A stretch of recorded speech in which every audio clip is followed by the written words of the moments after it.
환영하고 축복합니다. 네, 이 시간 옆 사람과 앞뒤 사람과 인사하겠습니다.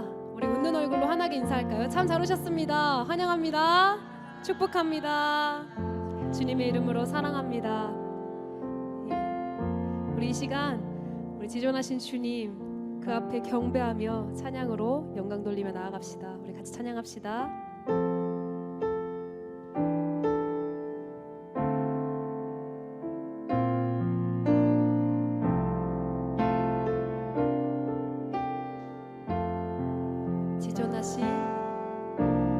지존하신 주님 이름 앞에 모두 무릎 꿇고 다 경배해. 거룩하신 주님 보좌 앞에 엎드려 처음부터 다시 한번 고백합니다. 지존하신 주님 이름 앞에 모두 무릎 꿇고 다 경배해. 거룩하신 주님 보좌 앞에 엎드려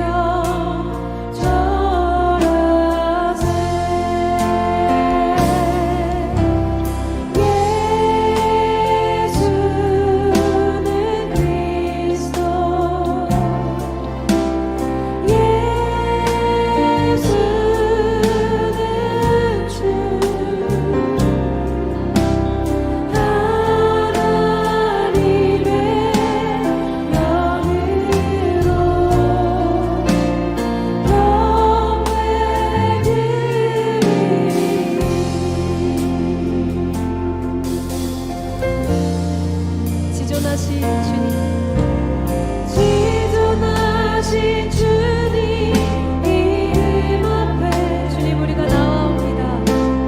모두 무릎 꿇고 다 경배해. 거룩하신 주님 보좌 앞에 엎드려 절하세. 우리 다시 한번 고백할까요? 지존하신 주님, 지존하신 주님 이름 앞에 모두 무릎 꿇고 다 경배해. 거룩하신 주님 보좌 앞에 주님 우리가 겸손히 나아갑니다. 엎드려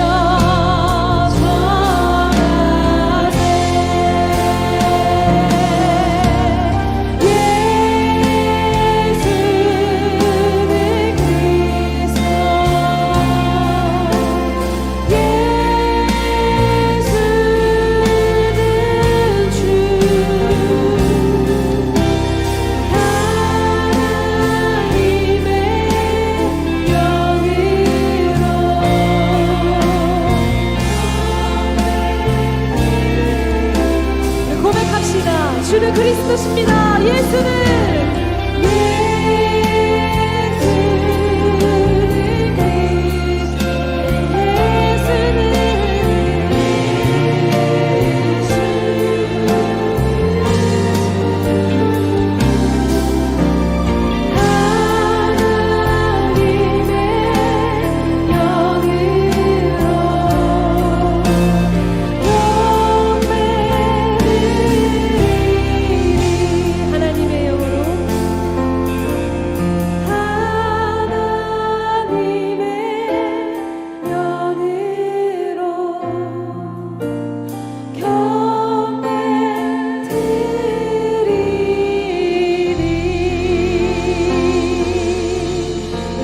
영광의 박수 올려드립시다. 주님 우리가 겸손히 나아갑니다.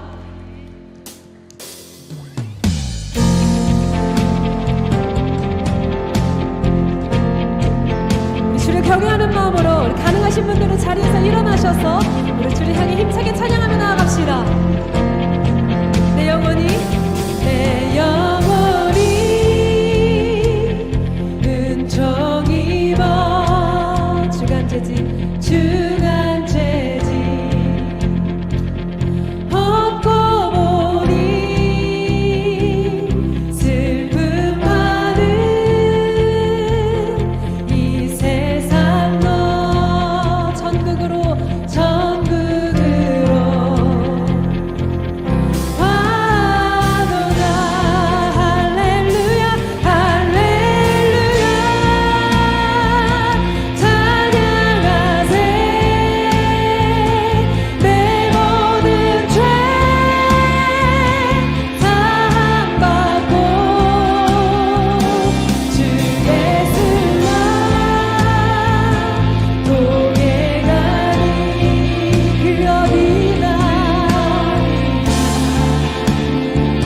고백합니다. 주의 얼굴 뵙기 전에 멀리 뵈던 하늘나라 내 맘속에 이뤄지리 날로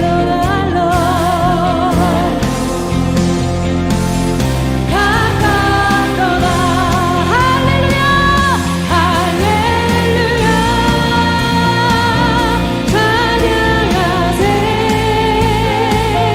내 모든 죄 사함받고 주 예수와 고백하리 그 어디나 우리 다시 한번 고백합니다. 할렐루야 할렐루야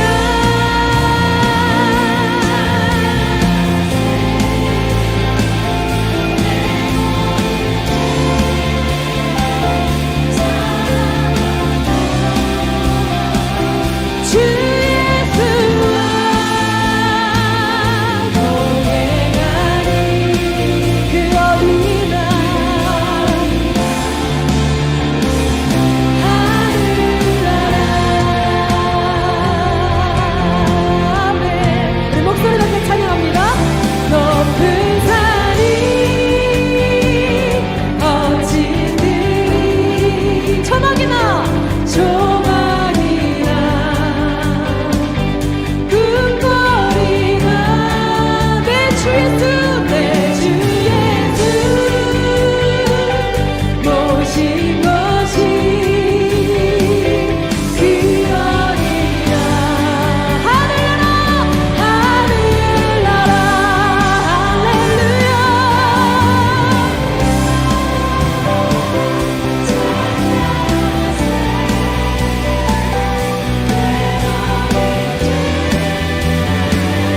사랑하고 주 예수와 동행하리 그 어디나 하늘나라 할렐루야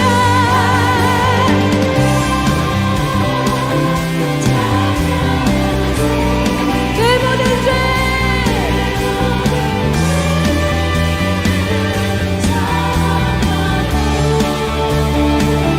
주 예수와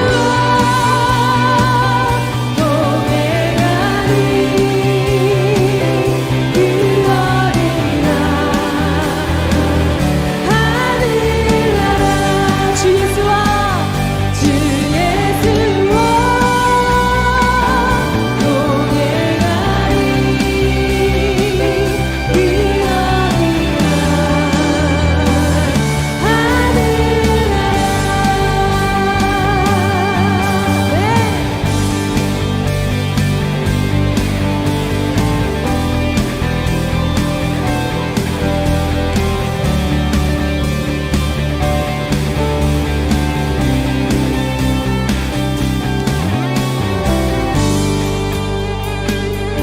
우리 왕 되신 주께 우리 감사의 찬양 올려드립시다. 왕 되신 주께 감사하세 그 사랑 영원하리라 모든 것 위에 뛰어나신 주 그 사랑 영원하리라 찬양 찬양 능력의 손과 능력의 손과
우리 산을 보는 것 되시는 주께 감사 기쁨으로 나아갑니다. 주 찬양의 내 모든 것으로 온 맘 다해 주 행하신 일 감사드리세.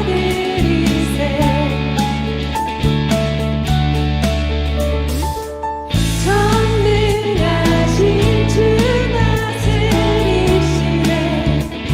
영원토록 내 모든 삶을 주께 드리리.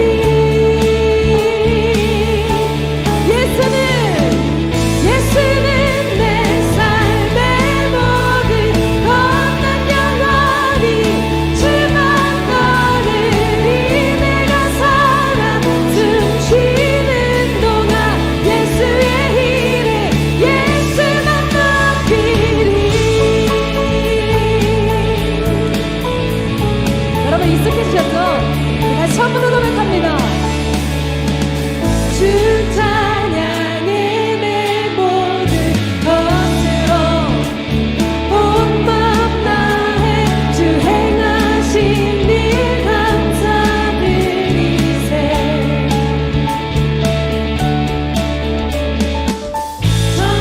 전능하신 주 다스리시네.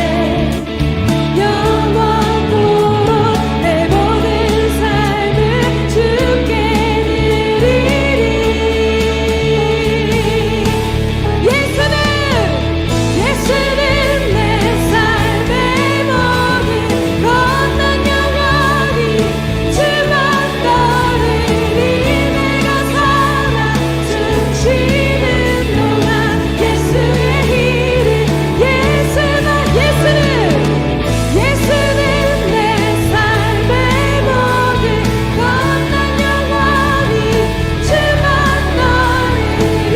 내가 살아 숨쉬는 동안 예수의 일을 예수만 높이리.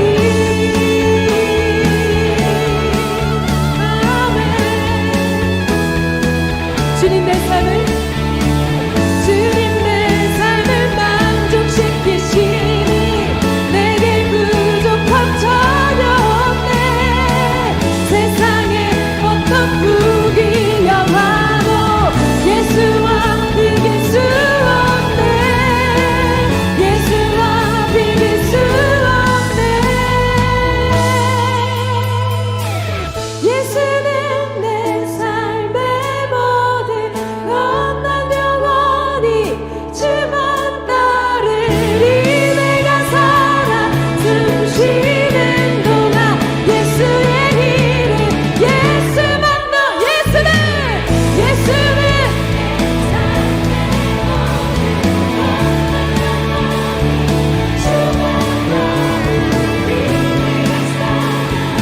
숨쉬는 동안 예수. 우리 다시 한번 고백합니다. 예수는 내 삶의 모든 것난 영원히 주만 따르리. 내가 살아 숨쉬는 동안 예수의 일을. 우리 마지막으로 고백합니다. 예수는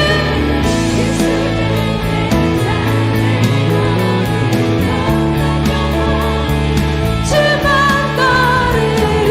내가 살아 숨쉬는 동안 예수의 일을 예수만 높이리. 할렐루야. 주님께 영광과 감사의 박수 올려드립시다. 주님 우리 삶을 보는 것 되십니다.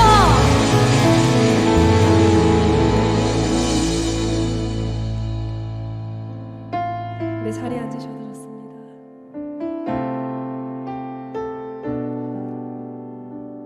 우리 이 시간 온 맘 다해라는 찬양하시면서 우리 주님께 우리의 사랑을 고백하며 나아갑시다. 주님과 함께하는 이 고요한 시간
우리 계속해서 찬양하며 나아갑시다. 사랑해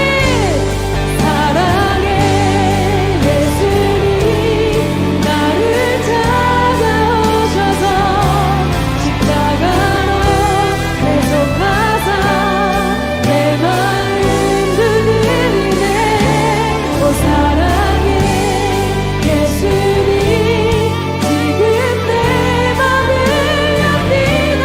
내 안에 거하셔서 나의 우리 마지막으로 고백합니다. 사랑해 예수님 사랑해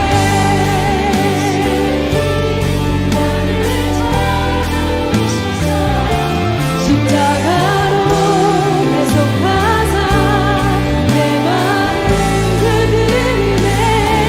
오 사랑해 예수님 지금 내 맘을 엽니다. 내 안에 거하셔서 나의 생명 되소서. 우리 시간 기도로 나아갑니다. 사랑의 예수님 나를 찾아오셔서 주님 나를 만나주시고 내 마음의 위로와 평강을 허락하여 주시옵소서.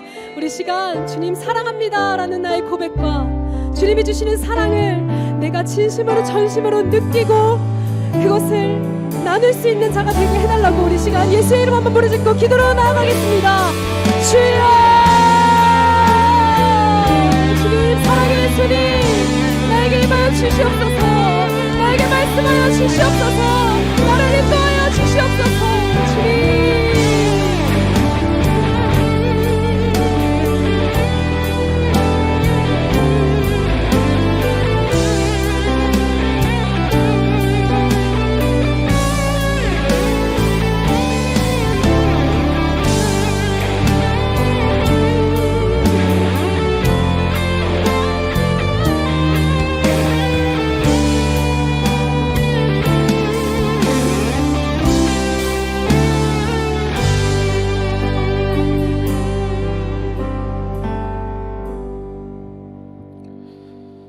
할렐루야. 우리 하나님께 감사와 영광의 박수를 드리겠습니다.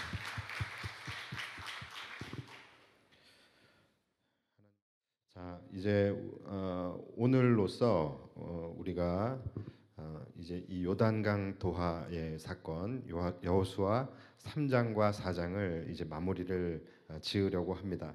그런데 워낙에 또 중요한 말씀들이었고 또 우리에게 많은 교훈이 있었기 때문에 이것을 그냥 패스할 수가 없고 그래서 잠깐 동안 기말고사를 예, 좀 한번 보려고 합니다. 자, 여러분들이 이 3장과 4장의 내용을 얼마나 기억을 하시는지 한번 스스로 체크해 보시면 되겠습니다. 자, 문항은 총 4문항입니다. 총 4문항이고 합격 커트라인은 75점. 그럼 몇 개 이상 맞춰야 될까요? 네, 이것도 계산이 안 되면 우리가 시험을 볼 수가 없어요. 자, 세 문제를 맞히면은 이 4문제 중에서 3문제를 맞히시면 일단 여러분들은 5장으로 넘어갈 수 있어요. 자, 그런데 뭐 그렇게 겁내지 않으셔도 되는 게 문제가 너무 쉬워요. 자, 첫 번째 문제입니다. 자, 이스라엘 백성들이 요단강을 건널 때에 가장 먼저 앞서 건너갔던 것이 무엇일까요? 객관식이에요. 객관식. 자, 1번 경찰 사이카, 2번 사과 상자, 3번 보석 상자, 4번 언약궤. 몇 번이요? 예, 엄청 쉽죠? 그렇죠? 자, 2번. 자, 그 언약궤는 누가 메고 갔을까요? 자, 1번 여호수아, 2번 김수아, 3번 레위지파, 4번 제사장. 몇 번이에요? 4번이에요? 3번은요? 레위지파는 틀렸어요? 레위지파도 맞죠? 예, 맞는데 정답은 4번입니다. 예, 그리고 이제 3번 문제입니다. 자, 언약궤 안에 무엇이 제가 문제를 내놓고서 지금 여기서 막상 해보려고 하니까 너무 쉽게 낸 것 같아서 예, 자 언약궤 안에는 무엇이 들어 있었나요? 1번 황금과 유향과 모략, 2번 십계명의 두 돌판, 아론의 쌍난 지팡이, 소고기 만나, 3번 십계명의 두 돌판, 만나, 해리포터의 요술봉, 4번 십계명, 아론의 쌍난 지팡이, 만나. 4번이에요? 예. 자, 지금 본인이 맞췄는지 안 맞췄는지 카운트 하고 있죠? 예. 자, 4번 문제 갑니다. 4번은 더 쉬워요. OX 문제입니다. OX. 잘 들으세요. 자, 요단강 도하를 할 때에 하나님의 법궤를 맨 제사장들이 가장 마지막에 건넜다. 자, OX. 자, 여러분 합격인 분 손 들어 보세요. 합격 아닌 분도 있어요? 예. 그러면 100점 손 들어 보세요. 100점. 100점이에요? 100점이 이렇게 많아요? 예. 자, 여러분 합격이긴 해요. 워낙에 쉽기 때문에 합격이긴 한데 여러분들은 한 문제를 틀렸습니다. 예, 한 문제 틀렸어요. 그 틀린 문제는 바로 4번 문제예요. 요단강을 가장 마지막에 건넌 사람들은 법궤를 맨 제사장들이었다. 여러분 이게 맞습니다. 맞아요. 성경에 기록된 말씀들을 쭉 종합해 가지고서 그 상황을 그대로 묘사를 한다면 이제 이런 모습이 됩니다. 자, 일단 요단강의 상황이 어떤 상황인지는 3장에 나와요. 3장 15절에 나옵니다. 요단이 곡식 거두는 시기에는 항상 언덕에 넘치더라. 자, 요단강이 지금은 어떤 상황이라고요? 우기 때예요. 그래서 물이 넘쳐 흐르고 있을 때였다라는 것이죠. 그리고 그 모습은 아마도 이와 같을 거예요. 자, 사진 1번 사진 한번 좀 띄워 주실까요? 지난주에 차길령 대표가 이렇게 화면에 띄워가면서 설명하는데 좀 부럽더라고요. 한번 해보고 싶었어요. 자, 이게 지금 요단강 건기예요. 요단강 건기는 지금 어떤 상황이에요? 물이 지금 수심이 1m밖에 안 돼요. 그렇죠? 1m밖에 안 됩니다. 그래서 굉장히 그냥 이렇게 충분히 걸어서 건널 수 있는 상황이에요. 그런데 요단강 우기는 이렇다라는 거예요. 우기는 지금 3, 4m 정도가 된대요. 지금 김창식 씨가 전혀 못 들어가고 있죠. 예. 그리고 이 옆에 1.6km 정도. 그러니까 이 강폭이 1.6km 정도로 이렇게 이제 넓어지게 돼요. 이게 정말로 고증을 한 건지 모르겠는데 이 1.6km 아무튼 굉장히 많이 넓어졌다라는 것이죠. 그러니까 이런 상황인 거예요. 지금 요단강 상황이. 자, 이런 상황 속에서 가장 먼저 출발한 팀 기억해 보십시오. 누굽니까? 바로 누구 팀이에요? 제사장 팀이죠. 제사장 팀이 가장 먼저 하나님의 언약궤를 메고 이제 출발을 합니다. 자, 그리고 그 뒤를 이어서 누가 따라가요? 누가 따라가요? 아무도 안 따라가요. 아무도 안 따라갑니다. 바로 공간을 비워두게 됩니다. 그렇죠? 그래서 제사장 그룹, 이 언약궤를 맨 제사장 그룹과 이스라엘 본대 사이에 간격을 두라고 말씀을 하셨죠. 그 간격이 어느 정도죠? 2,000 규빗이에요. 2,000 규빗이면은 보통 900m에서 1km 정도로 이제 우리가 생각을 하게 됩니다. 자, 그렇게 간격을 띠게 돼요. 그리고 그 다음에 이어서 이제 이스라엘 본대가 출발을 하게 되는 거죠. 맞습니까? 맞아요? 아니지요. 아니지요. 그러니까 여러분 잘 기억하셔야 돼요. 그 다음으로 어느 팀이 먼저 진군을 하게 될까요? 이게 우리가 나눴던 거예요. 이게 민수기에도 나오고 여호수아 1장에도 나옵니다. 자, 선봉으로 나가는 팀이 있어요. 이제 기억 좀 나세요? 바로 그렇죠. 우리가 조금 전에 말씀을 읽었어요. 예, 읽었는데도 지금 여러분들이 잘 지금 기억을 못 하시는데, 자, 요단 동편에 있는 요단 동편의 땅을 약속받은 지파들이 있었죠. 두 지파 반. 무슨 지파죠? 루벤 지파, 그 다음에 갓 지파, 그 다음에 므낫세 반 지파. 예, 이 지파들이 요단 동편을 차지하는 대신에 가나안 정복 전쟁에 함께 참여하기로 약속을 하죠. 그리고 참여를 하는데 그것도 어디에서? 가장 선봉에서 전투를 담당하기로 약속을 했었잖아요. 기억나시죠? 자, 그러니까 이게 원래는 모세가 살아 있을 때 모세와 한 약속이에요. 그런데 모세가 이미 죽었음에도 불구하고 이 두 지파 반, 이 요단 동편을 차지한 이 지파들이 그 약속을 지켰을까요? 안 지켰을까요? 그 약속을 그들은 지키게 됩니다. 자, 그래서 그것이 오늘 본문 우리가 함께 읽었었던 4장 12절 13절이에요. 루벤 자손과 갓 자손과 므낫세 반지파는 모세가 그들에게 이른 것 같이, 그러니까 모세와 약속한 것 같이 그들은 무장하고 이스라엘 자손들보다 앞서 건너갔으니 무장한 몇만 명, 4만 명 가량이 여호와 앞에서 건너가 싸우려고 여리고 평지에 이르니라. 자, 이렇게 말씀하시죠. 자, 이것이 이제 사진 두 번째 사진이에요. 자, 이런 상황인 거예요. 이런 상황. 지금 언약궤가 가장 먼저 지금 앞서가고 있죠. 그리고 그 사이 간격이 얼만큼이에요? 여기서는 1km 정도라고 되어져 있네요. 이것도 맞겠죠. 1km 정도를 간격을 띄고 그 다음에 므낫세 반지파, 루벤 지파, 갓 지파 이렇게 세 지파가 무장을 하고서 선봉에 이제 이런 옷을 입지는 않았을 텐데, 자, 이렇게 세 지파가 선봉을 쓰게 되고 이제 그 뒤로 본대가 얼만큼이에요? 200만 명. 200만 명이 그 뒤를 이제 따라가게 되는 것입니다. 자, 그러면 지금 이 사진상으로 봤을 때는 가장 먼저 앞서가는 팀이 어디예요?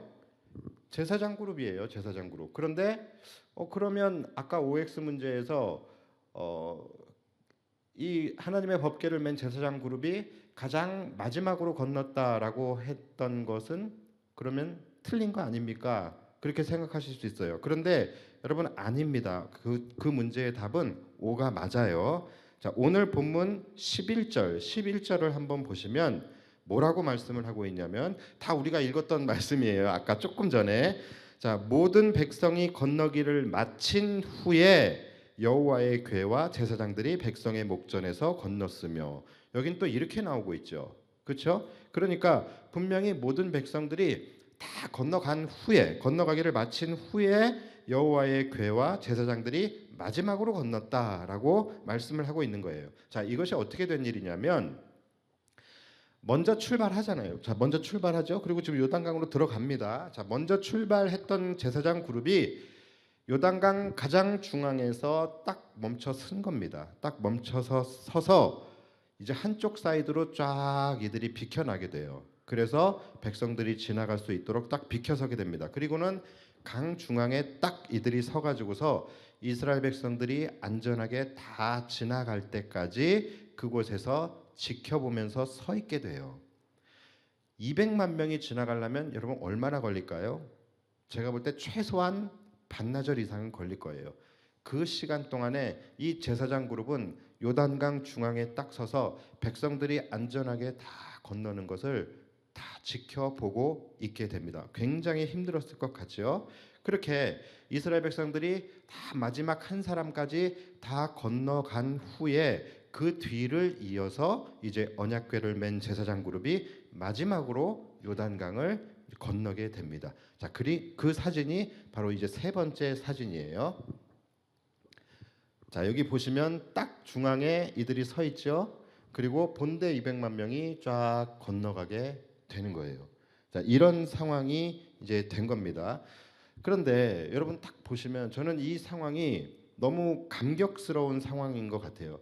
하나님께서 요단강을 갈라주시고 그 하나님께서 이들에게 행하신 그 역사에 이들이 놀라워하고 감사하고 또 하나님을 찬양하면서 얼마나 말 그대로 경외하는 마음이 있었을 것 같아요. 두려워하는 마음과 떨리는 마음, 그리고 하나님을 또 존경하는 마음, 이런 이 경외하는 마음으로 요단강을 건너고 있는데 강 중앙쯤 딱 가니까는 먼저 간 줄 알았던 하나님의 언약궤가 가지 않고 거기서 서서 백성들이 안전하게 다 지나갈 때까지 거기서 딱 서서 버티고 있는 것이지요. 마치 새끼 오리들이 줄지어 이렇게 지나가는 것을 어미 오리가 그것을 이렇게 바라보면서 잘 가고 있는지, 뒤처진 오리는 없는지, 혹시 아픈 오리는 없는지 그 걱정스러운 마음으로 지켜보고 있는 어미 오리의 모습과 같이, 또는 이 새끼 사자들을 지키기 위해서 매서운 눈초리로 그들을 주시하면서 그들을 지키고 서 있는 아빠 사자처럼 그러한 모습을 가지고서 이 제사장과 하나님의 법궤가 이 강 중앙에 서서 이제 그들을 바라보고 있는 것입니다. 이처럼 때로는 어미의 모습으로, 때로는 아비의 모습으로 그의 백성을 지키시기 위해서 흘러내려오는 물살을 온몸으로 막아주고 계시는 그 하나님의 모습이 바로 저 언약궤 안에 투영되지 않았을까라는 그런 생각을 하게 됩니다. 자, 이제 됐습니다. 자, 여러분, 우리가 살아가는 삶, 우리가 하나님의 백성으로 살아가는 삶이 여러분 이런 것입니다. 하나님은 결코 우리를 홀로 걸어가도록 두지 않으신다라는 거예요. 언약궤가 그들보다 먼저 가고, 그리고 그들과 함께 있고, 그리고 그들의 뒤로 갔던 것처럼 하나님은 우리보다 먼저 가서 우리의 앞길을 열어주시고 우리의 갈 길을 계획해 주시고 우리의 갈 길을 예비해 주십니다. 여러분, 이것을 우리는 여호와 이레의 하나님이라고 하는 것이죠. 그리고 또 우리가 걸어가는 동안 우리와 함께 하시고 우리 가운데 거하시며 우리를 불꽃 같은 눈동자로 바라보시며 지켜주십니다. 자, 이것을 우리는 임마누엘의 하나님이라고 하는 것이죠. 그리고 백성들의 뒤로 가서 그들을 지키시고 돌보시며 그들을 결국 요단강을 건너기까지 그들을 인도하시게 되는 것이죠. 뭡니까? 여기까지 인도하셨다. 바로 에벤에셀의 하나님이신 것이죠. 여러분, 이것이 바로 우리의 삶에서도 그대로 역사하시는 그 하나님의 일하심이에요. 자, 여기서 중요한 법칙이 한 가지 있죠. 여러분, 이것을 꼭 기억을 해 주시기 바랍니다. 자, 여호와 이레, 이것이 하나님의 계획과 하나님의 인도하심이라고 한다면 임마누엘은 뭡니까? 아까 기억해 보십시오. 임마누엘은 그 하나님의 인도하심을 따라 걸어가는 과정이라고 할 수 있는 거예요. 그리고 에베네셀은 뭡니까? 바로 결과인 것이죠. 즉, 하나님은 우리의 삶의 모든 계획과 과정과 결과 가운데서 일하신다라는 거예요. 이 오늘 언약궤의 코스를 한번 보십시오. 앞서 가다가 다시 함께 가고 그 다음에 뒤로 가게 됩니다. 무슨 말입니까? 시작도 하나님이 하시고 과정도 하나님이 하시고 결과의 마침표도 하나님이 찍으신다라는 거예요. 우리가 홍해 사건 때도 우리가 이 부분을 볼 수가 있었죠. 하나님의 구름이 먼저 홍해를 향하여 그들을 인도하셨죠. 그러다가 뒤에서 애굽의 군대가 쫓아오고 앞에는 홍해가 막혔어요. 그러니까 하나님이 어떻게 하십니까? 하나님의 그 구름이 뒤로 가게 되죠. 뒤로 쫙 이동을 하면서 이 애굽의 백성들을 딱 막으시게 되죠. 그러니까 하나님의 일하심은 앞에서만 일어나는 것이 아니라 때로는 앞으로 가시면서 우리의 길을 계획하시고 예비하시고 여호와 이레의 하나님으로 우리의 삶 속에서 일하시고 때로는 우리의 삶에 함께 걸어가시면서 함께 동행하시면서 임마누엘의 하나님으로 우리와 함께 하시고 때로는 우리의 뒤에서 우리를 호위하시고 또 우리를 뒤에서 밀어주시면서 우리를 하나님의 계획하신 데까지 인도하시는 에베넷의 하나님으로 우리의 삶 속에서 일하고 계신다라는 것이죠. 여러분, 이것을 우리가 기억해야 됩니다. 여러분, 시작과 과정과 결과 이 모든 일들 가운데 하나님이 일하시는 거예요. 자, 그렇다면 여러분, 이 시작과 과정과 결과 이 셋 중에서 뭐가 제일 중요하겠습니까? 물론 이 세 가지 중에 무엇 하나 중요하지 않은 것이 없지요. 그러나 그래도 가장 중요한 것을 꼽으라고 한다면 그것은 바로 시작입니다. 여러분, 시작이 뭡니까? 바로 여호와 이레의 하나님의, 즉 하나님의 예비하심과 인도하심인 거예요. 나보다 앞서가시며 내 길을 예비하시고 인도하시는 여호와 이레의 하나님, 그 하나님이 있어야 임마누엘의 하나님이 나와 함께 하시게 되고 나와 함께 하시면서 그 모든 과정들을 통하여 에베네셀 여기까지 인도하셨다라는 은혜가 우리에게 주어질 수 있게 되는 것입니다. 그리고 여러분, 이 세 가지의 은혜, 이것이 굉장히 중요한 이유가 뭐냐면 이 세 가지의 은혜는 어떤 특별한 우리의 삶에서 어떤 특별한 상황 속에서 일어나는 것뿐만이 아니라 그리스도인들의 일상의 삶에서 끊임없이 반복되어지고 매 순간 일어나고 있다라는 거예요. 안타까운 것이 뭐냐면 우리가 그것을 인지하지 못하고 살아가고 있다라는 것이 문제인 것입니다. 여러분들 중에도 아마 인지하지 못하고 살아가시는 분들이 굉장히 많을 거예요. 왜냐하면은 우리에게는 결과의 하나님만 우리는 구하며 살아가고 있기 때문에 그래요. 그리고 또 하나님이 매 순간 나와 함께 하신다라는 것, 그리고 하나님이 내 길을 예비하신다라는 것에 대해서 우리는 너무나도 거창하게 생각을 합니다. 그래서 우리 그리스도인들이 가장 많이 하는 착각 중에 하나가 바로 이 부분입니다. 여호와 이레의 하나님, 여호와 이레의 하나님이라고 하면은 마치 하나님께서 우리의 삶에 어떤 굉장히 그 아주 깜짝 이벤트를 열어주시는 것이라고 생각을 해요. 뭐 그런 이야기들 많이 하잖아요. 뭐 내가 주차장이 만찬데 딱 하나님이 내 자리를 비워주세요. 여호와 이레의 하나님. 뭐 이런 거 있잖아요. 막 마치 어떤 특별한 이벤트, 하나님께서 깜짝 이벤트를 열어주시는 것, 특별하고 놀라운 것을 준비시켜 줄 때, 그때 우리는 여호와 이레의 하나님이라고 생각을 하죠. 그래서 내 인생에 하나님이 앞서가시면서 탄탄대로를 열어주신다든가, 아니면 성공의 길, 역전의 길, 대박의 길, 이런 것들을 열어주실 때 우리는 여호와 이레의 하나님이라고 우리는 인정을 하게 되죠. 또 임마누엘 하나님도 마찬가지예요. 임마누엘의 하나님이라고 하면은 마치 내 인생의 막 순간순간마다 하나님께서 마치 수호천사처럼 내 삶을 확 호위하시면서 그 어떤 고난이나 그 어떤 시련이나 그 어떤 장애물도 만나지 못하도록 마치 우리를 불사조와 같은 그런 인생을 살아가도록 하는 것. 그때나 돼야 우리가 임마누엘의 하나님이 나와 함께 하시는구나, 이렇게 우리는 생각을 한단 말이죠.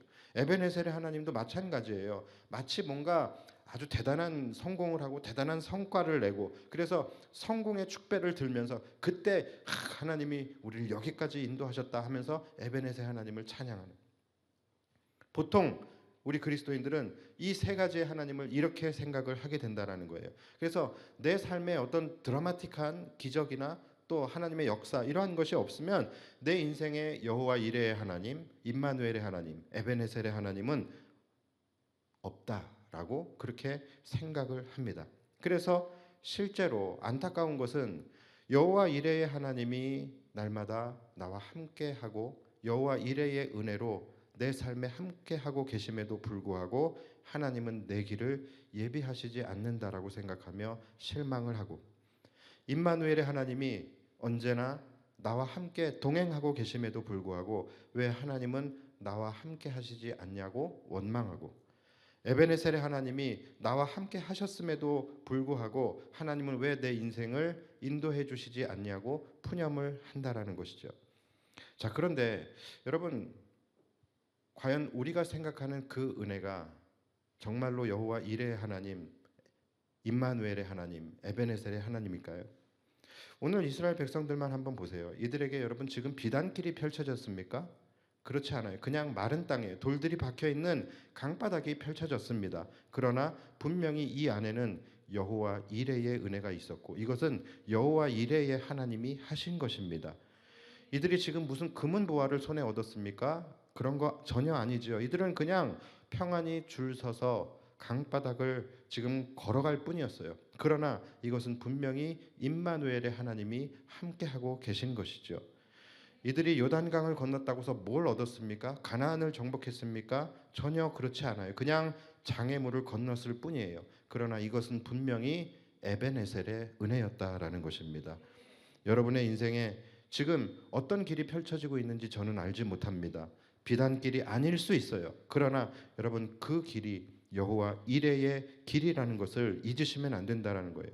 여러분들의 삶이 지금 넉넉하지 않고 여러분들의 손에 지금 금은 보화가 손에 쥐고 있지 않을 수 있습니다. 그러나 그렇다고 임마누엘의 하나님이 여러분과 함께 하시지 않는 것이 아니라는 것입니다. 여러분이 지금 무언가를 정복하고 무언가를 이루어내고 그러지 않은 그런 상황일 수 있다라는 것이죠. 그러나 그렇다 할지라도 하나님은 여기까지 여러분들을 인도하신 것입니다.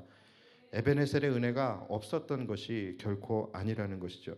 다시 말해서 이 세 가지의 은혜는 여러분들의 삶의 일상 속에서도 계속해서 부어지고 있다라는 것이죠. 여러분이 오늘 이 자리에 나올 수 있었던 것도 이 세 가지의 은혜가 없었다면 여러분들은 이 자리에 나오실 수 없는 거예요. 하나님께서 오늘 여러분들을 위해서 이렇게 은혜의 자리를 예비해 주시고 또 하늘에서 여러분들에게 부어 주실 축복을 예비하시고 여러분들의 마음 가운데 예배에 대한 사모함을 주신 것, 이 모든 것들이 바로 여호와 이레의 하나님께서 여러분 안에서 일하신 거예요. 그리고 또 여러분들이 오늘 피곤한 몸을 이끌고 이곳에 또 나아올 수 있었던 그 의지와 또 나아올 수 있는 삶의 환경을 조성해 주신 것, 이것은 바로 여러분들의 삶에 함께 하셨던 임마누엘의 은혜라는 것이죠. 그리고 오늘 또 여러분들이 이 자리에 이렇게 나오셔서 하나님을 만나고 하나님의 진정한 은혜를 경험하면서 여러분들이 새 힘을 얻고 돌아갈 수 있게 되는 것, 여기까지 인도하신 에베네셀의 은혜라는 것입니다. 그러니까 이런 것들을 우리가 잊으면 안 돼요. 우리의 삶의 일상에서 일어나고 있는 이 여호와 이레의 은혜, 임마누엘의 은혜, 에베네셀의 은혜, 우리가 이것을 인식하고 살아가지 못하는 것, 여러분 이것이 진짜 문제라는 것이죠. 여러분들의 삶의 모든 순간순간마다 이 세 가지의 은혜의 사이클이 계속해서 반복되어지고 있다라는 것이죠. 매 순간 나의 삶 속에서 일하시는 거예요. 여러분 이것을 우리가 인지하지 못하게 되면은 우리는 이 다음 은혜의 사이클로 넘어갈 수가 없게 된다라는 것이죠. 그래서 문제라는 거예요. 오늘 이스라엘 백성들은요, 요단강에서 하나님의 일하심을 경험했어요. 경험했기 때문에 또다시 부어지는 여호와 이레의 은혜로 나아갈 수 있는 것이고 또다시 부어지는 임마누엘의 은혜, 에베네셀의 은혜를 향하여 그들이 기대하면서 가나안을 향해 나아갈 수 있게 된다라는 것이죠. 문제는 일상 속에서 일어나는 이 하나님의 일하심을 내가 하나님의 은혜로 또 하나님의 일하심으로 인지하지 못하는 것. 그럼 우리는 그 다음 은혜로 나아갈 수 없는 거예요. 그 다음 은혜를 기대할 수 없게 된다는 것이죠. 제가 아까 말씀드렸잖아요. 그럼 법궤의 그 이동 경로를 다시 한번 떠올려 보십시오. 여호와의 이레의 은혜가 있어야지 임마누엘의 은혜로 이어지게 되고 임마누엘의 은혜가 있어야지 에베네셀의 은혜로 나아갈 수 있게 되는 것입니다. 이처럼 이 세 가지의 은혜가 한 사이클이라고 한다면 첫 번째 사이클에서 여러분들이 하나님을 인정할 수 있어야 그 다음 은혜의 사이클로 넘어갈 수 있게 되는 거예요. 여러분들의 일상에서 마치 아무 일도 없는 것처럼 정말 메마른 강바닥을 지나는 것 같은 그런 그 일상 속에서부터 여러분들은 여러분들의 삶을 인도하시고 여러분들의 삶에 함께 하시고 여러분들을 끝까지 이끌고 가시는 그 하나님의 은혜를 여러분들이 깨달을 수 있어야 된다는 거예요. 우리는 일상에서 하나님을 경험해야 그 일상 이상의 축복으로 나아갈 수 있게 되는 것이죠. 그러니까 제발 여러분들의 인생 속에서 이미 지금 하나님의 은혜가 부어지고 있고 하나님이 여러분들과 함께 하고 계심에도 불구하고 왜 하나님이 나에게 은혜를 주시지 않는가, 이런 분들 많이 있잖아요. 나는 그동안에 열심히 신앙생활하고 하나님 잘 믿는다고 믿고 있는데 왜 하나님은 나와 함께 하시지 않지? 왜 하나님은 나에게 은혜를 베푸시지 않지? 왜 하나님은 내 삶을 인도하시지 않지? 이렇게 불평하고 원망하면서 마치 하나님이 없는 것처럼 내 삶에 하나님이 역사하시지 않는 것처럼 그렇게 살아가시는 분들이 많이 있잖아요. 여러분 하나님이 우리가 민수기를 쭉 보셔서 아시겠지만 하나님이 가나안 정복 때만 일하셨습니까? 근데 우리는 우리의 삶에서 이 가나안 정복과 같은 중요한 일에 하나님께서 일하기를 원하시지 그 전에부터 하나님께서 나와 함께 동행하시고 나의 삶을 계획하시고 나의 삶에 임마누엘의 하나님으로 함께 하시는 것을 우리는 생각하지 않아요. 또 때로는 원하지 않을 때도 있어요. 이러한 것들이 여러분 문제라는 거예요. 하나님이 가나안 정복 때만 일하셨습니까? 아니면 홍해 바다 딱 이렇게 가로막혔을 때만 일하셨습니까? 요단강에서만 일하셨습니까? 아니에요. 애굽의 노예에서부터 여호와 이레의 하나님께서 그들을 향한 구원의 계획을 세우셨잖아요. 그러니까 그들이 애굽의 노예에 있을 때부터 종살이 할 때부터 하나님은 그들을 위해서 일하고 계셨던 거예요. 그들이 광야 시간을 지날 때 하나님이 함께하지 않으셨습니까? 그 광야의 시간을 지날 때마다 하나님께서 그들과 함께 하시면서 낮에는 구름 기둥으로 밤에는 불 기둥으로 함께 하셨잖아요. 하나님의 임마누엘의 하나님의 일하심이 있었잖아요. 가나안을 정복할 때는 여기까지 함께 하시고 인도하신 에베네셀의 하나님으로 하나님 그들과 함께 하셨던 것이고요. 그러니까 여러분들이 지금 혹시 광야의 시간을 보내고 때로는 종살이의 시간을 보내고 있다 할지라도 하나님이 함께 하시지 않는 것이 아니라는 것이죠. 하나님이 여러분들의 삶 속에서 일하고 계시지 않는 것이 아니라는 것입니다. 그것을 모르면 우리는 다음 은혜로 나아갈 수 없다라는 것이죠. 여러분, 하나님께서 가장 싫어하시는 죄가 있어요. 그것이 뭔지 아십니까? 우리가 그 정도는 알고 살아가야 되지 않겠습니까? 하나님이, 그러니까 이게 사실은 제일 중요한 부분이거든요. 하나님이 가장 싫어하시는 죄, 이것을 알아야 이것을 반대로 할 때 우리는 하나님이 가장 기뻐하시는 사람이 될 수 있는 것이겠죠. 여러분, 하나님이 가장 싫어하시는 죄가 뭘까요? 도둑질, 거짓말, 살인, 간음, 이런 걸까요? 하나님이 가장 싫어하시는 죄는요, 하나님을 투명 인간 취급하는 것입니다. 여러분 꼭 기억하셔야 돼요. 하나님을 투명 인간 취급하는 것이 가장 하나님이 싫어하시는 죄예요. 우리도 그렇잖아요. 우리가 살아가면서 가장 우리가 모멸감과 치욕을 느낄 때가 어떨 때입니까? 누군가 나를 무시할 때죠. 무시하는 것을 넘어서 없는 사람 취급할 때, 나를 마치 투명 인간 취급할 때, 그때에 우리는 가장 큰 멸시와 모멸감을 느끼지 않습니까? 그럴 때 우리는 멸시당한다라고 말을 하는 것이죠. 하나님도 인격적인 하나님이시죠. 그렇기 때문에 하나님도 마찬가지예요. 하나님은 그분이 창조하신 인간에게 멸시를 당하는 것, 여러분 이것을 하나님은 가장 싫어하십니다. 어떤 경우입니까? 하나님이 계신데, 하나님이 우리의 삶 속에서 일하고 계신데 마치 하나님이 안 계신 것처럼 살아가고, 하나님이 자기를 위해서 일하고 계신데 그것을 인지하지 못하고, 하나님이 자신과 함께 하시며 자신의 길을 인도해 주시는데 그분의 은혜가 나에게 없다 여기고 그분이 나를 위해 일하시지 않는다라고 말하며 살아가는 자들, 심지어 하나님이 자신을 위하여 사랑하는 독생자 아들 예수 그리스도를 십자가에 달려 죽게 했는데 마치 그런 은혜를 받은 적이 없는 사람인 것처럼 살아가는 사람들, 여러분 이것을 하나님은 가장 싫어하시는 거예요. 왜요? 하나님이 멸시를 당하신다라고 생각을 하시기 때문에 그래요. 이렇게 삶의 매 순간마다 하나님의 은혜가 부어지고 있고 자신을 향한 수많은 은혜가 부어지고 있음에도 불구하고 그것을 깨닫지도 못하고 감사치도 못하며 마치 하나님이 자신의 삶에 없는 것처럼 투명인간 취급하고 멸시하며 살아가는 자들을 하나님은 가장 싫어하신다라는 거예요. 여러분, 이런 자들에게 더 이상의 은혜는 부어질 수가 없는 것입니다. 여러분, 이렇게 하나님을 투명인간 취급하며 멸시하는 것이 그 어떤 것보다도 무서운 죄, 그 어떤 것보다도 정말로 지어서는 안 될 죄라는 것을 우리가 알아야 합니다. 제가 여러분들에게도 계속해서 강조했던 것이 바로 민수기 14장에 나오는 가데스 바네아의 사건이죠. 여러분 이것을 절대로 잊지 말라고 말씀을 드렸었잖아요. 바로 그 사건이 하나님을 투명인간 취급하고 멸시한 대표적인 사건이고, 또 그로 인해서 역대급으로 가장 무서운 형벌이 내려졌던 사건이 바로 그 사건이에요. 그래서 그 사건을 잊지 말라고 말씀을 드리는 것입니다. 하나님께서 이들의 길을 예비하셨죠. 그래서 이들이 애굽의 종살이를 할 때부터 하나님은 이들을 위해서 여호와 이레의 하나님으로 그들의 길을 예비하셨어요. 그래서 그들을 출애굽시키시고 그들을 가나안 앞까지 인도하셨습니다. 여호와 이레의 하나님이에요.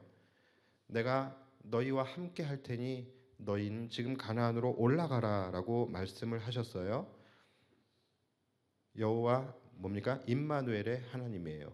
그리고 내가 이미 그 땅을 너희에게 주었다. 너희가 그 땅에 갈 때까지 내가 너희와 함께하며 너희를 인도할 것이다. 에베네셀의 하나님이시죠. 하나님은 분명히 하나님의 열심으로 그들 가운데에서 일하고 계셨어요. 그런데 이들이 어떻게 했습니까? 그 세 가지의 하나님을 싸그리 다 무시해 버렸어요. 하나님을 투명인간 취급했습니다. 그리고 어떻게 했어요? 원망하면서 밤새도록 통곡을 하고 있었습니다. 자, 그때에 하나님이 진노하시게 되죠. 그리고 뭐라고 말씀을 하셨습니까? 그게 민수기 14장 11절인데요. 제가 읽어드릴게요. 여호와께서 모세에게 이르시되 이 백성이 어느 때까지 나를 멸시하겠느냐? 내가 그들 중에 많은 이적을 행하였으나 어느 때까지 나를 믿지 않겠느냐? 이렇게 말씀을 하세요. 자, 하나님이 어느 포인트에서 지금 화가 나신지 여러분 아시겠죠? 내가 너희를 위해서 지금 이렇게까지 일하고 있는데 왜 나를 무시하고 멸시하냐라는 것이죠. 왜 내가 일하지 않는다라고 말하느냐? 내가 너희를 살리고 있는데 왜 너희는 지금 광야에서 죽겠다라고 이야기를 하고 있느냐? 너희가 어느 때까지 나를 믿지 않고 멸시하겠느냐? 이렇게 지금 말씀을 하고 계시는 거예요. 그리고 그 뒤에 21절에 가서는 하나님께서 맹세라는 것을 하십니다. 하나님이 맹세하는 거 여러분 이해가 가십니까?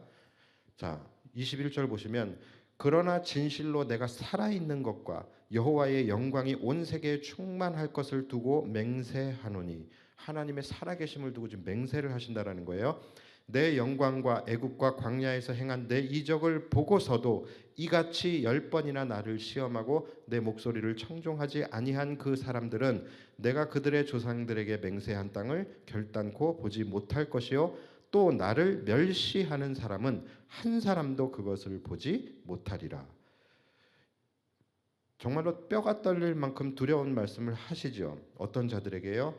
하나님의 일하심을 인식하지 못하는 자들, 하나님의 은혜가 있음에도 불구하고 하나님의 은혜가 없다 여기는 자들, 이 자들에게 여러분들은 어떠십니까?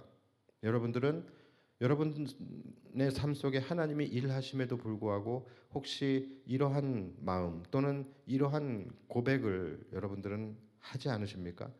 저는 어떨까요? 저도 여러분 참 너무 부끄러운 것은 목사인 저조차도 가끔은 부지 중에 이러한 생각을 했었던 것 같아요. 왜 하나님은 우리 교회를 위해서 힘있게 일해 주시지 않을까? 교회가 어려움에 봉착할 때마다 왜 하나님은 우리 교회를 돌보시지 않지? 왜 하나님은 부족한 나를 목회자로 세워놓고 매번 이렇게 한계에 부딪히게 하실까? 왜 하나님은 나에게 이것을 감당할 수 있는 에너지를 주시지 않을까? 왜 하나님은 매번 자격 없음 속에서 박탈감을 느끼게 하실까? 혹시 하나님이 나와 함께 하시지 않는 것은 아닐까? 혹시 하나님이 내 삶에서 일하고 계시지 않는 것은 아닐까? 저도 이런 생각을 할 때가 많아요. 가끔 성도들의 영적 침체가 시작되어질 때 또는 성도들이 삶 속에서 어려움을 겪고 있는 그러한 말들을 제가 듣게 될 때에 한없이 저의 자격 없음 속에서, 저희 부족함 속에서 하나님이 왜 일해 주시지 않는가라는 그러한 섭섭한 기도를 드릴 때가 있어요. 그런데요, 만약에 한순간도 놓치지 않고 하나님께서 우리 교회를 일해 주시고 계셨던 그 하나님께서 저의 이 말을 들으셨다면 어떨까요?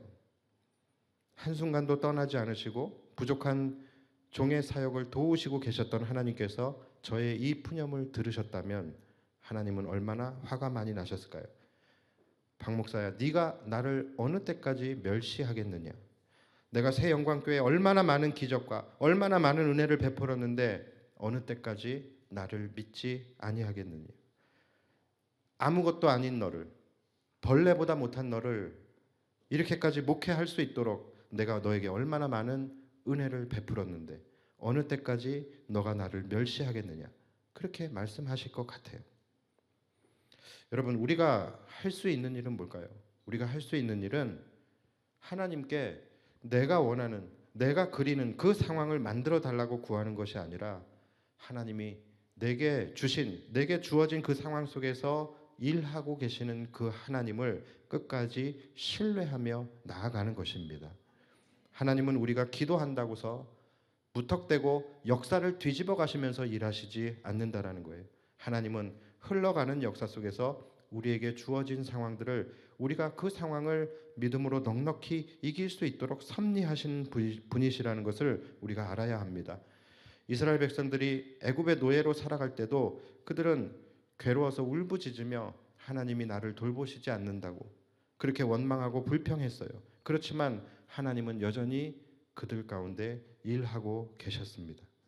그들은 광야에서 힘들다고 원망하고 불평했지만 하나님은 여전히 그들을 위해서 일하고 계셨다라는 거예요. 만약에 하나님이 그들을 위해 일하지 않으셨다라고 한다면 그들은 광야에서 40년 동안 있을 수가 없었겠죠. 한 달도 못 돼서 그들은 아마 다 죽었을 것입니다. 내가 지금 괴롭고 내가 지금 힘들다고 하나님이 일하시지 않는 것이 아니라는 것입니다. 우리는 기적이나 눈에 보이는 뭔가가 있어야지만 하나님이 나를 위해 일하신다라고 생각하며 또 그럴 때만 하나님을 예배하고 그럴 때만 하나님께 감사하고 영광을 올려드리고 그러지만 여러분 아닙니다. 하나님은 나의 모든 삶의 순간순간마다 여호와 이레의 하나님으로 또 임마누엘의 하나님으로 또 에베네셀의 하나님으로 일하고 계신다라는 것을 여러분 잊지 마시기 바랍니다. 왜 범사에 감사라고 하시겠어요? 범사에 하나님의 은혜가 있기 때문입니다. 범사에 하나님의 일하심이 있기 때문이라는 거예요. 혹시 여러분들도 하나님께서 여러분들을 위해 일하시지 않는다라고 생각하십니까? 하나님이 여러분들의 삶에 함께하지 않으신다라는 그런 생각이 드십니까? 그것은 여러분을 위해서 오늘도 그분의 열심으로 일하고 계시는 하나님을 여러분들이 멸시하는 것입니다. 내가 너의 인생에 이렇게 많은 일을 행하였으나 너는 어느 때까지 나를 멸시하겠느냐? 비록 우리의 삶이 비단길이 아닐 수 있습니다. 그러나 내 삶이 비단길이 아니어도 여러분이 오늘 이렇게 마른 땅 가운데 걸어가는 것이 과연 여러분들의 힘으로 가능한 것이라고 생각하십니까? 여러분이 오늘도 이렇게 숨을 쉬며 살아가는 것, 여러분이 오늘도 지겹지만 이 반복되는 일상, 날마다 하나님이 주시는 새 날을 맞이하고 그 반복되는 일상을 여러분들이 살아가는 것, 여러분 이것이 그냥 저절로 흘러가는 것이라고 생각하십니까? 정말로 하나님의 일하심이 없다라고 생각을 하십니까? 그러니까 그쯤에서 만족하라는 이야기가 아니에요. 여기서부터 우리가 하나님을 인정하지 않으면, 여기서부터 우리가 하나님의 일하심을 깨닫지 못하면 우리는 그 이상의 은혜로 나아갈 수 없다라는 거예요. 항상 범사에서부터 범사에 하나님의 은혜가 임하기 때문에 범사에서부터 하나님을 인정하지 않는 자에게 어떻게 범사를 넘어서는 축복이 있을 수가 있겠습니까? 삶이 힘들 수 있고 어려울 수 있습니다. 광야와 같은 고난과 시련이 있을 수 있어요. 내 마음이 너무나 지치고 상할 수 있습니다. 그러나 그렇다고 해서 하나님이 나와 함께 하시지 않는 것이 아니고 하나님이 내 삶 속에서 일하고 계시지 않는 것이 아니라는 것이죠. 그들이 애굽의 압제 속에서 부르짖을 때 하나님이 안 들으셨습니까? 그들이 광야의 길을 걸어갈 때 하나님이 함께 안 하셨습니까? 그래서 그들이 가나안에 들어가지 못했습니까? 여러분이 지금 종살이를 하든 광야의 삶을 살아가든 하나님은 지금 여러분들과 함께 하시며 여러분을 위하여 일하고 계신다라는 것을 여러분 잊지 마시기 바랍니다. 지금 이 과정이라면 우리에게는 결과라는 것이 남아 있는 것이죠. 오죽하면 하나님께서 강바닥에 돌들을 주서다가 그 돌들을 보면서라도 너희와 지금 함께 하고 계시는, 너희를 위해서 일하고 계시는 하나님을 기억하라고 그렇게 말씀을 하시겠습니까? 왜 하나님이 이렇게까지 하실까? 이것을 생각해 보면은 하나님의 마음이 느껴질 수밖에 없는 거예요. 사실 하나님의 입장에서는 이거 굉장히 자존심 상하고 이거 멸시당하는 기분이시지 않았을까요? 세상의 강바닥에 돌을 주셔다가 그 돌에 하나님을 투영시키라고 이야기하고 계시는 거죠. 창조주 하나님께서 하나님이 보이지 않다고서 그 하나님의 은혜를 깨닫지 못하고 살아가는 자들을 향하여 강바닥에 돌이라도 주셔서 그 돌을 보면서라도 나를 기억해라, 나를 기념해라, 내가 너희와 함께 하고 있다는 것을 잊지 말아라. 오늘날 교회마다 십자가가 있는 이유가 뭡니까? 우리를 위해서 목숨 버리시고 우리에게 구원을 베풀어 주신 그 놀라운 은혜가 있는데 마치 그 은혜가 없는 것처럼 살아가고 있는 우리들, 그들을 향하여 십자가를 바라보면서 너희를 위하여 십자가에 대속하여 죽으신 예수 그리스도를 기억하라는 것이죠. 그 십자가의 은혜, 그 십자가의 사랑을 기억하라는 것이죠. 하나님을 멸시하는 죄인들이지만 차마 버리지 못해서 이렇게까지라도 하시는 것을 보면서 우리를 향한 하나님의 사랑이 얼마나 큰지 그리고 얼마나 절절한지 느껴지지 않으십니까? 여러분 기억하십시오. 하나님은 언제나 우리와 함께 하시며 우리를 위해서 일하고 계십니다. 내가 넘어져도 하나님은 그 현장에 나와 함께 계십니다. 내가 쓰러져도, 내가 아파도, 내가 망해도 나와 함께 하시며 나를 위해 일하고 계십니다.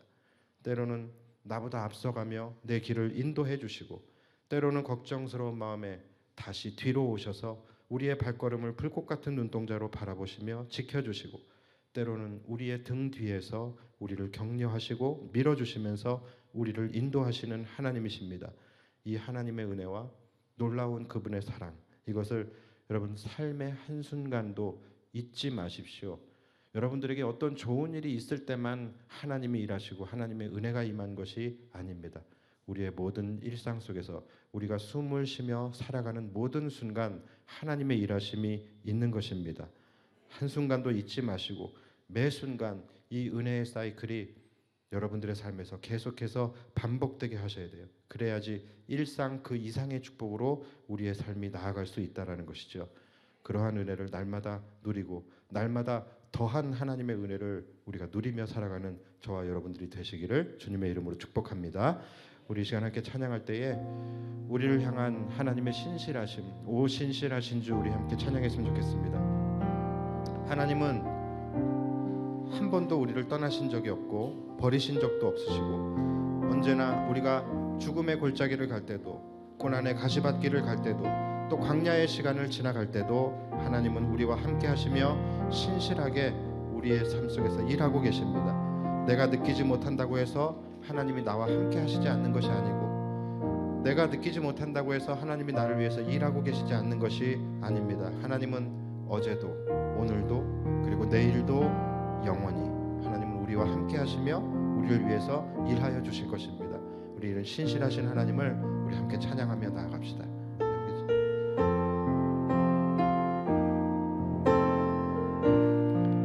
하나님 한 번도 나를, 하나님 한 번도 나를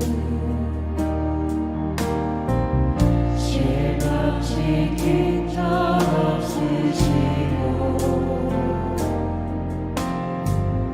언제나 공평과 은혜로 나를 지키셨네. 다시 한번 고백합시다. 하나님 한 번도 나를, 하나님 한 번도 나를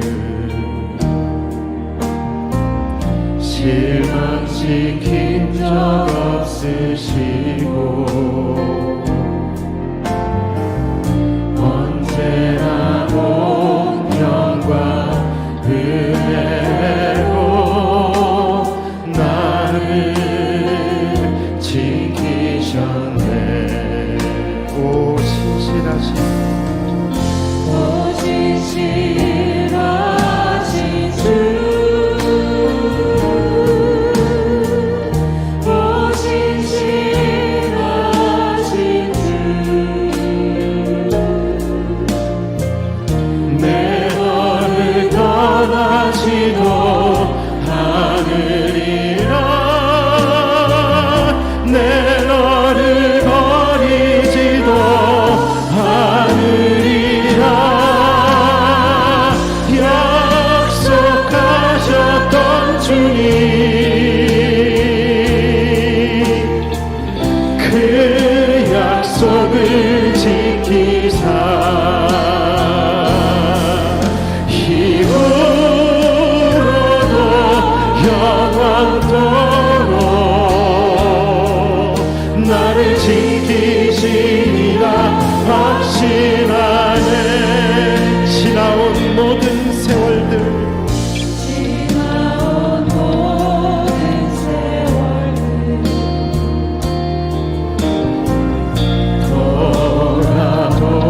돌아보아도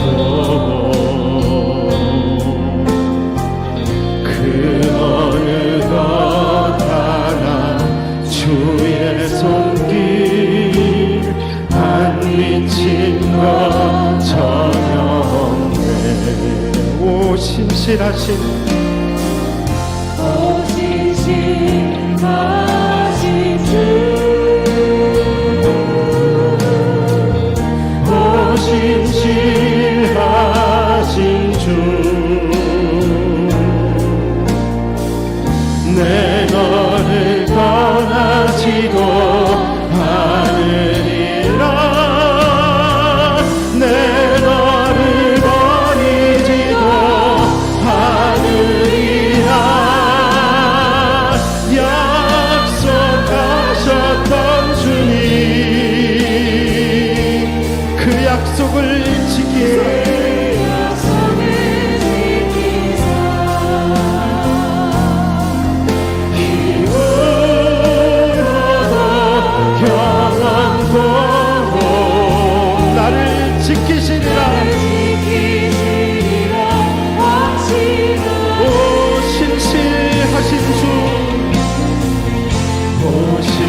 지키시리라.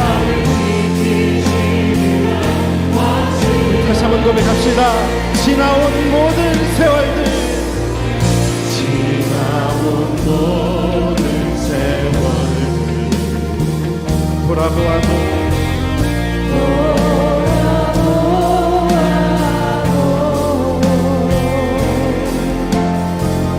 그 어느 것 하나 주의 손길 안 미친 것. 우리 목소리 높여서 다시 한번 고백합시다.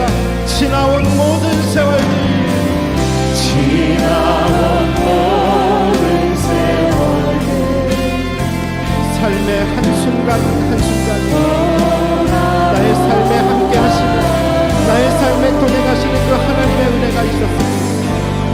그 어느 것 하나 주의 손길 안 미친 것 전혀 없네. 오 신실하신 주, 오 신실하신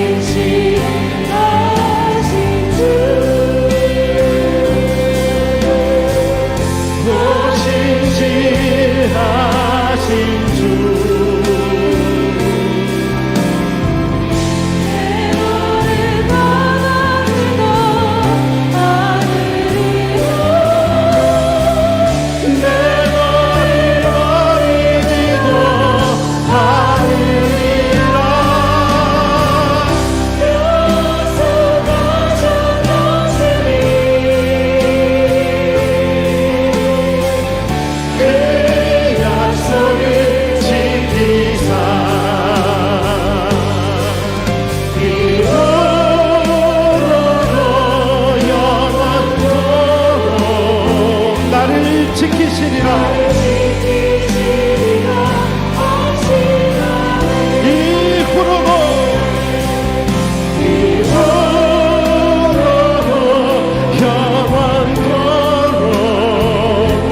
지키시리라.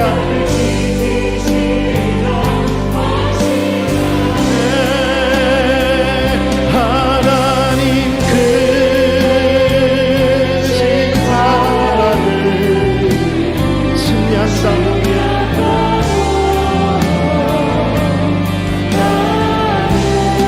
영원히 변치 않는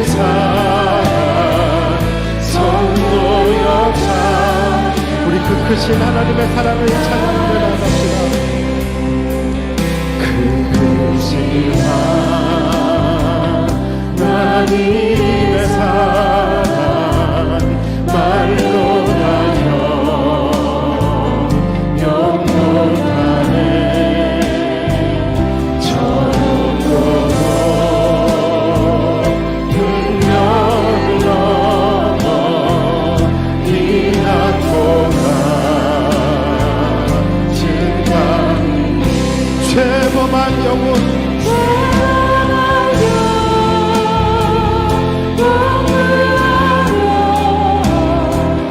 그 아들 내가 화목제도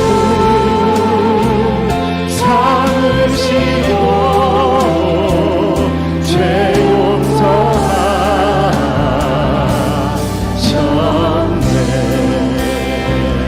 하나님 크신 사랑을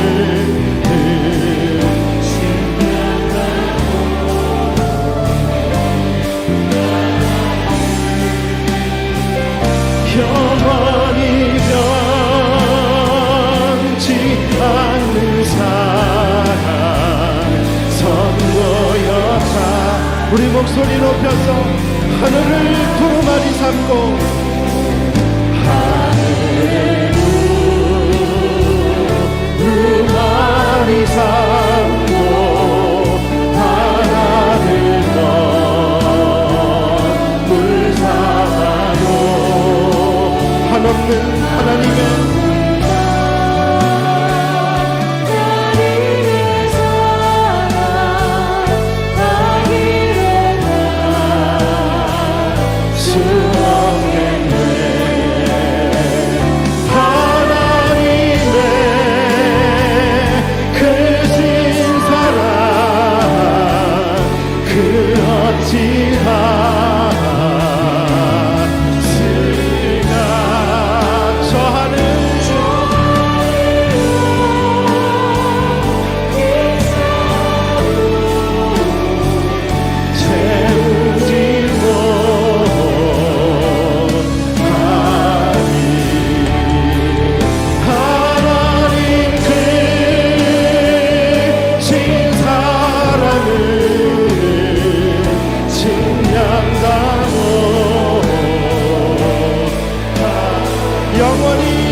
우리가 눈에 보이지 않는다고서 존재하지 않는 것이 아닌 것처럼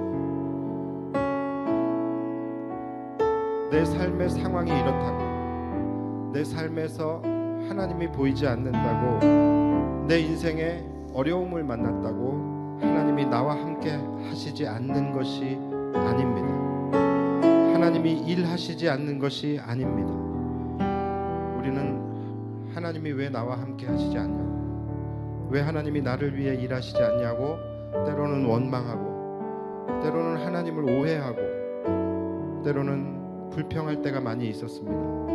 하나님, 어리석고 연약한 우리들을 불쌍히 여겨주시고 매 순간 나의 삶에 함께 하시는 그 하나님을 날마다 느끼고 날마다 인식하고 날마다 경험하는 삶을 살아가게 하여 주시옵소서. 이제 더 이상 우리가 삶에서 부지 중에 하나님을 멸시하는 일이 없도록 하나님 늘 영적으로 깨어있게 하여 주시고, 날마다 내 삶에 역사하시는 그 여호와 이레의 하나님, 날마다 내 삶에 동행하시는 임마누엘의 하나님, 날마다 내 삶을 인도하여 주시는 그 에베네셀의 하나님을 날마다 찬양하며 사는 삶이 되게 해달라고 이 시간 하나님 간절히 부르면서 기도하며 나아갑시다. 주여!